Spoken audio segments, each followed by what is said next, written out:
Hello and welcome. This is Manpreet Singh from Government College Bhadra. And in the previous video for BA Part 3 English Literature, we learned about the poet Robert Koch, his life and his works and his traits that show his postmodern characteristics.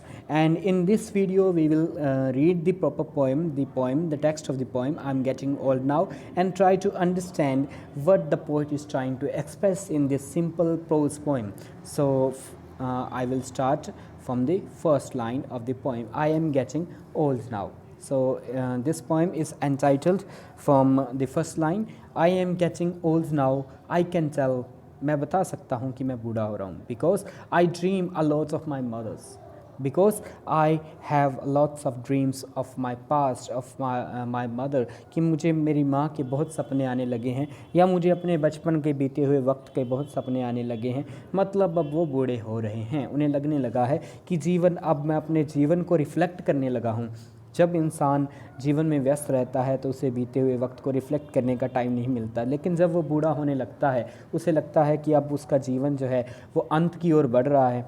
Then he starts to reflect about his life. अपने जीवन के बारे में हम सोचने लगते हैं कि हमारा जीवन कैसा रहा है, हमने अब तक क्या किया है, क्या पाया है, क्या खोया है. So he is saying I am getting old now. I can tell I dream a lot of my mothers. In my dream last night, so in one of his dream that he had last night, any nights, she was in the garden. His mother was in the garden over the hill. The garden was over the hill. Behind our house she was standing. So he dreams of his mother and she was standing in the garden over the hill behind their house. She was standing there and she was working there, picking up peas or something. I was playing in my pea vines. जो मटर के जो बेले हैं मैं वहाँ खेल रहा था. We were both happy. Me and my mother, both I and my mother were very happy that in that dream. Neither of us would move. सपने में हम और हम दोनों हिल नहीं रहे थे. In my dream, हम दोनों वहीं थे. We would not move in my dream. Perhaps I wasn't playing. क्योंकि वो सपना है इसलिए वो क्लियर नहीं है कि वो वास्तव में खेल रहा था या नहीं खेल रहा था. तो वो कहते हैं perhaps maybe I wasn't playing, शायद मैं खेल भी नहीं रहा था. I was kneeling to pick peas. Maybe I was bending over or I was picking up peas. मैं झुक के और बैठ के या घुटनों के बल बैठ के मैं मटर जो है उन्हें चुन रहा था. My mother held in her apron the peas. मेरी माँ ने अपनी जो एप्रन की झोली बनाई हुई थी उस झोली में वो मटर जो हमने चुने हुए थे, जो हमने मटर जो है पिकअप किए थे, उन मटर्स को अपनी झोली में डाल रखा था. उन मटरों को, मटर के जो पीस के फलियां हैं उनको. We had picked together. वो जो पीस हमने एक साथ मिल के चुने थे या हमने वो जो मटर तोड़े थे वो हमने माँ ने जो अपनी झोली में डाल रखे थे. She was standing still. वो बिल्कुल स्टिल खड़ी थी. I knew she was watching मी. मुझे लग रहा था कि मेरी माँ मुझे ही देख रही है. मुझे पता था या मैं जानता था कि she was watching me. She was watching me grow, कि वो मुझे बड़ा होते हुए देख रही थी. Like a bad weed. अब बड़ा होता हुए देख तो रही थी लेकिन एक बुरे वीड की तरह, खरपतवार की तरह, उस पौधे की तरह जो बिना किसी की बिना इच्छा के उगाता है खेत में, जिसे फसल के बीच वैसे ही उगाता है, एक बैड वीड की तरह. यानी कि मटर के बीज वो शायद एक बड़े एक खरपतवार की तरह उसे नज़र आ रहा था. She like to say that pleased her. और अक्सर वो ऐसा कह देती थी हंसी मजाक में कि तुम एक बैड वीड की तरह हो और तुम्हें बड़े होते हुए देखना, उसे ऐसा कहने में उसे अच्छा लगता था. She liked to say that pleased her, कि उसे she would like to say that she would it would please her whenever she said that the boy looked like a bad weed. कि जब उसे लगता था, जब भी वो कहती थी कि तुम एक बुरी खरपतवार की तरह हो, तब उसे ऐसा कहना अच्छा लगता था. सो ये first part of the poem है जिसमें एक ड्रीम की वो बात करता है, जिस ड्रीम में उसकी माँ है. मे बी इस मदर, या हमें पता नहीं चलता कि उसकी माँ जीवित है या मर चुकी है.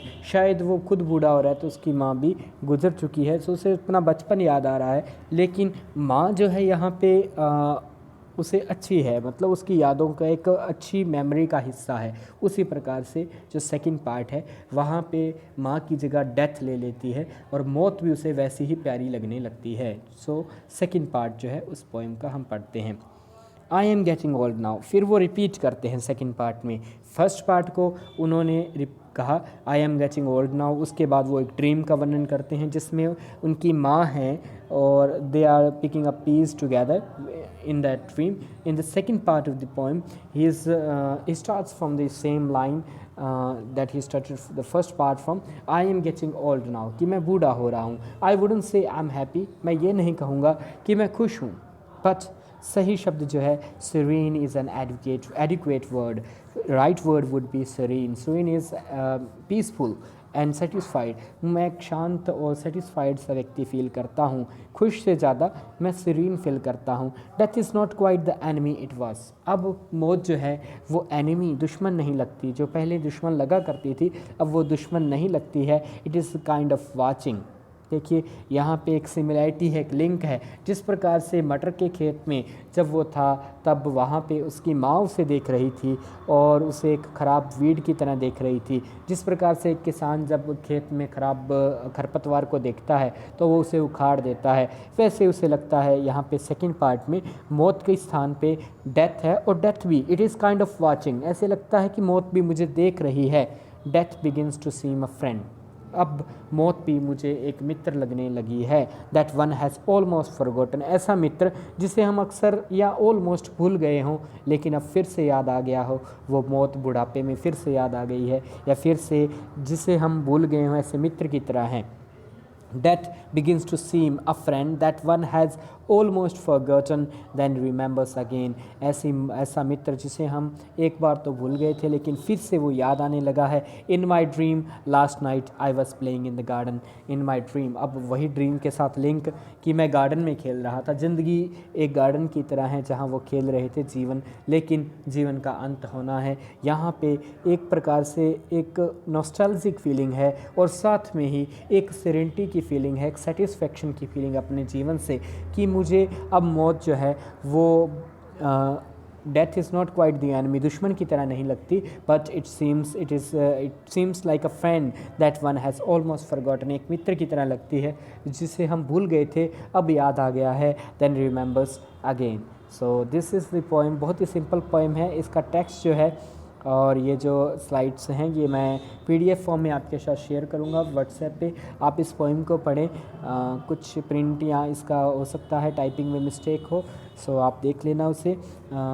इस पोएम में अगर आपको कोई समस्या आती है, कोई बात या कोई एक्सप्रेशन समझ नहीं आता तो आप पूछ सकते हैं. व्हाट्सएप पे कमेंट कर सकते हैं, यूट्यूब पे कमेंट कर सकते हैं. यूट्यूब पे ज़्यादा व्यूज़ नहीं मिल रहे हैं. अगर आपको वीडियोस में कोई कमी लग रही है, कोई और आपको चाहिए कि इसमें और मॉडिफिकेशन किया जा सकता है, वो भी आप सजेस्ट कर सकते हैं. Thank you.